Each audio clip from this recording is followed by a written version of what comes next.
Welcome back to Objectively, the series where we find objective answers to subjective questions. It's no secret that the community has been itching for this video for a while now. We've been watching the comments, and the overwhelming consensus has been clear. Mario Kart 8. Shout out to Weekly Thing fan Jason Dunn for this episode suggestion.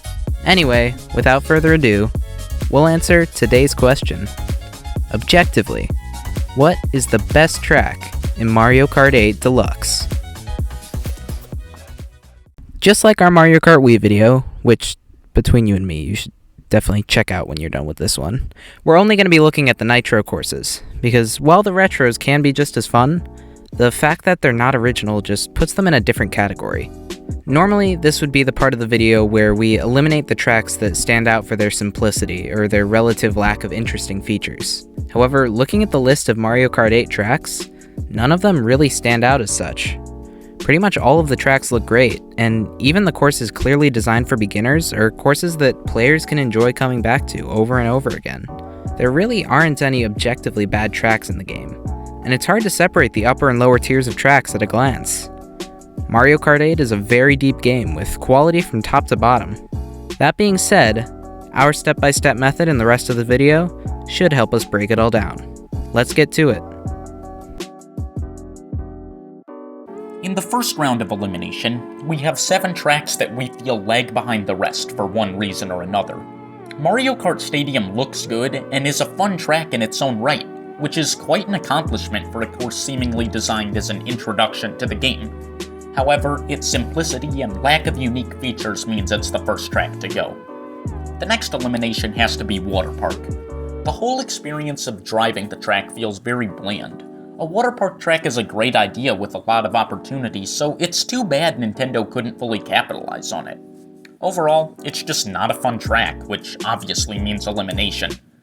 Sweet Sweet Canyon is another track without any major defining features. The scenery is somewhat interesting, but it reminds us too much of Wreck-It Ralph for us to really enjoy it. Mario Circuit attempts to showcase the game's new three-dimensional track features in a classic Mario setting. The two extremes didn't really mesh together well, making a track that not only looks weird, but like any Mario Circuit track is devoid of many, if any, interesting features. Rainbow Road is the next track to be chopped. Like most Rainbow Roads, this track was clearly intended to be one of the marquee courses in the game. Unfortunately, the reality was that the track fell flat on its face. Oddly enough, there are few rainbows to be found in the course, with Nintendo opting instead for an austere, gray space station aesthetic. Overall, it's a course that doesn't give a challenge to players and pales in comparison not only to previous Rainbow Roads, but more importantly, to the majority of tracks in Mario Kart 8. Excitebike Arena and Mute City, based on Excitebike and F-Zero respectively, are the final tracks to be knocked out in the first round. Excitebike Arena is absolute mayhem in online multiplayer, but the track as a whole is little more than an oval with a few jumps. It can be fun to drive, but at best it's a stretch to compare it to the best tracks in the game. It's out. Mute City was more difficult to eliminate, but we chose to do so because of its relative lack of interesting features and scenery. It's really a shame that Mute City didn't turn out well in the scenery department, because the track is surrounded by a really amazing looking futuristic city. Unfortunately, the track was designed in a way that drivers spend the race staring at the endless stretch of boost panels rather than getting a chance to view and appreciate the surroundings. After a few tough choices and a few easy cuts, round 1 comes to a close.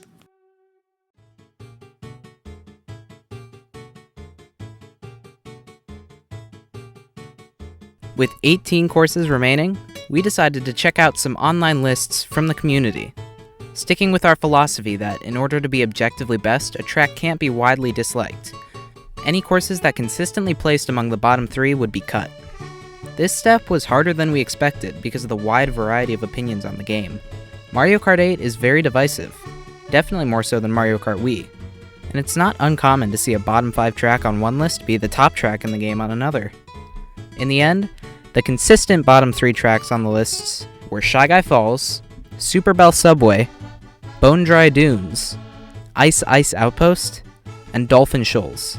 Shy Guy Falls and Dolphin Shoals are uninspiring and average tracks, albeit with a few cool features such as the waterfall and the giant eel, respectively. You can understand why people might like them, but they're not great or even good courses. As long as Nintendo keeps cranking out Mario Kart titles, there will be boring desert tracks, and Bone Dry Dunes is no exception.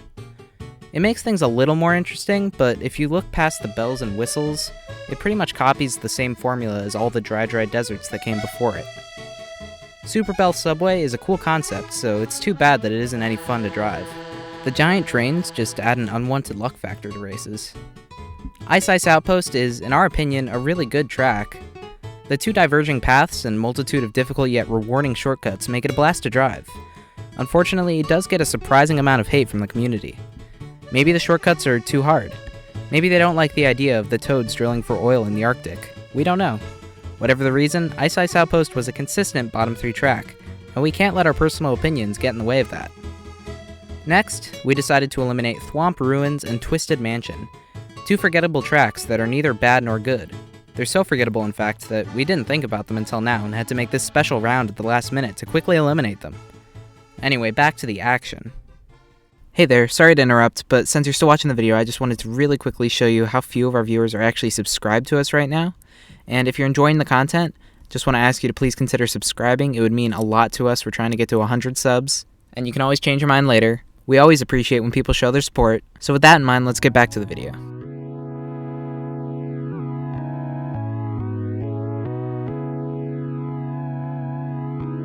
At this point in the video, we have a pretty good idea of what the really good tracks in Mario Kart 8 are.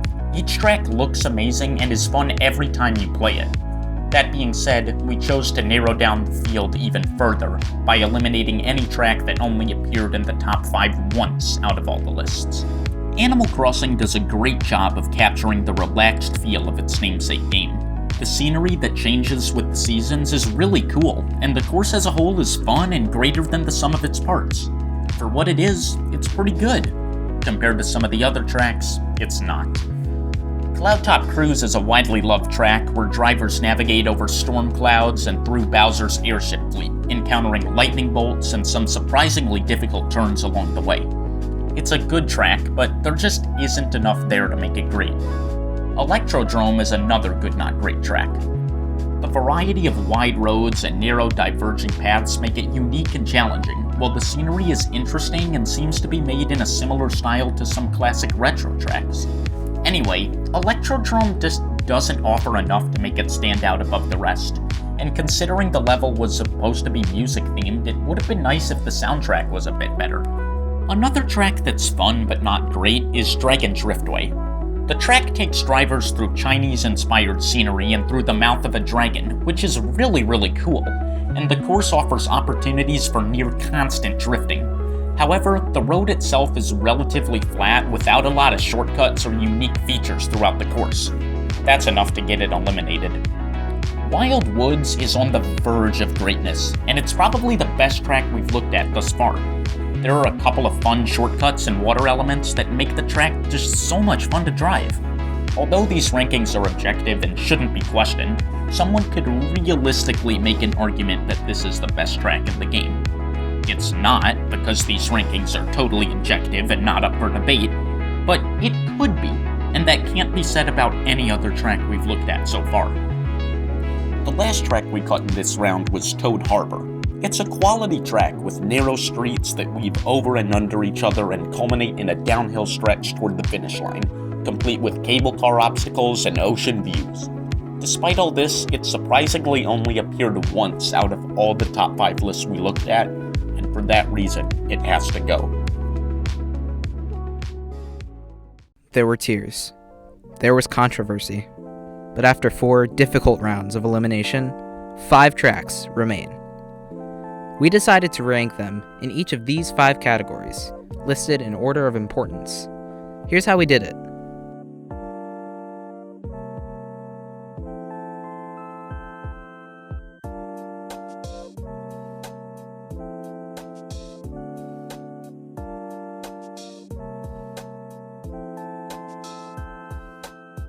Looking at the rankings, it's clear that 2 tracks aren't quite at the same level as the others. One of them is Hyrule Circuit.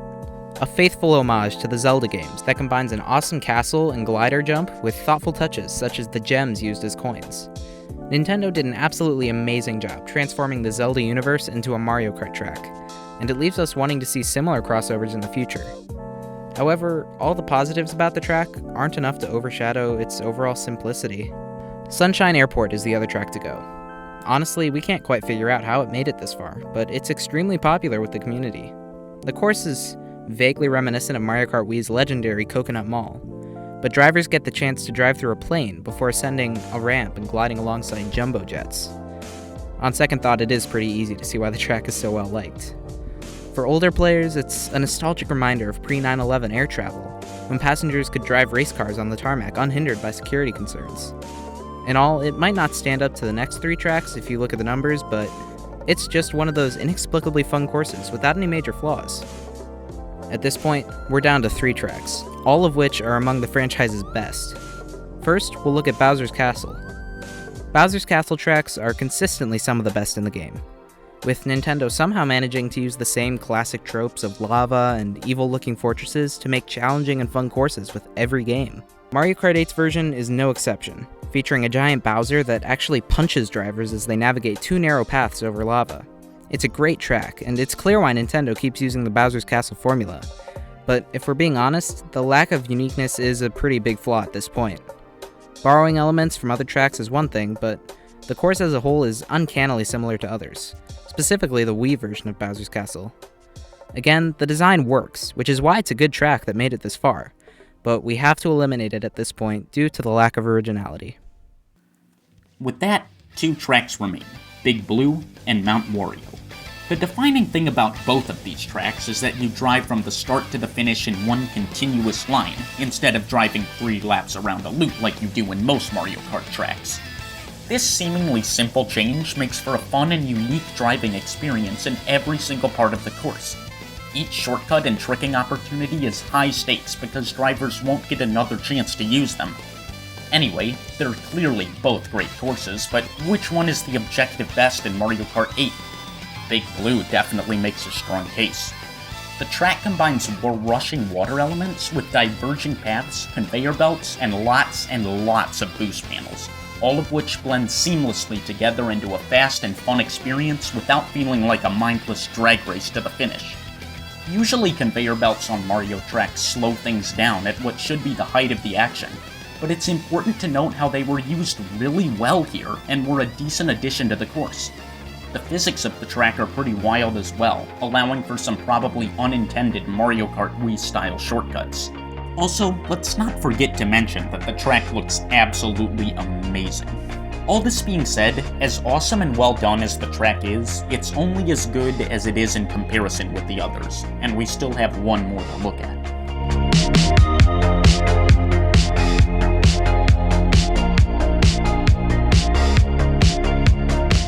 As we were saying, Big Blue is good, but the truth is that Mount Wario simply outshines it and all the other tracks in the game in nearly every important category. Although Mario Kart 8 is very divisive, Mount Wario being one of the best, if not the best track in the game seems to be one of the few things most in the community can agree on. Mount Wario showcases a wide variety of unique features and landscapes throughout its 3 parts. Players start by being dropped out of an airplane, which is unique and frankly just a vibe, before navigating through an icy mountain peak and rushing underground waters. Next, there's an anti-gravity section on the side of a dam and a reflex testing drive through a snowy, dense forest. The final stretch is a race down a ski slope, complete with plenty of opportunities for tricking and drifting as drivers weave in and out of flagpoles and over jumps until they come to a stop in front of cheering crowds. The coolest part about this track is that any of its 3 sections could be a great standalone course, really taking the idea of a 3-part track to its full potential. There's just so much incredible and original content packed into this track, it's hard to think of any major flaws. The music, maybe? A bad soundtrack is a problem for almost every track in the game, though, so we can't really dock points for that. In fact, the music might be Mario Kart 8's biggest flaw, aside from Funky Kong being swapped out for Pink Gold Peach and like 30 different colored Shy Guy characters, but anyway, we can discuss that in another video. Here's the important thing. Not only does Mount Wario, like most tracks in the game, look great, but it's unique and super fun to drive without a huge luck factor. A 3-part track should, in theory, be 3 times as unique and have 3 times the amazing features as a standard track, and Mount Wario exemplifies this. With that, we've found the answer to our question. Mount Wario is objectively the best track in Mario Kart 8. Thanks for watching.